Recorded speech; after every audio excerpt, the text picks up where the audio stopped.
Ito ay rated SPG. Striktong patnubay at gabay ng magulang ang kailangan. Maaaring may masiselang tema, lengguwahe, karahasan, sexual, horror o droga na hindi angkop sa... Si Mitena ay handa ng agawin ng trono mula kay Zaur. Kasama nga ni Mitena ang mga dati niyang alipin na dati nga niyang inalipusta na ngayon ngay sila pa nga ang kakampi nito ni Mitena at nagbalik ng kanyang sigla.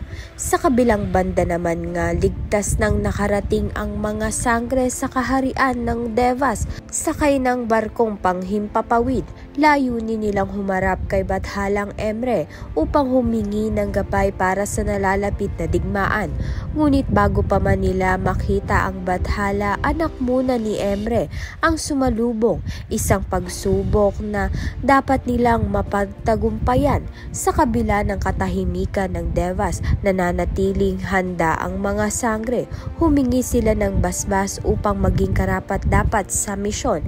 Isa ang Devas sa ligtas na mundo sa buong Encantadia. Kaya naman nga't yan at iba pa ang dapat nating pakaabangan. Maraming salamat sa iyong panonood.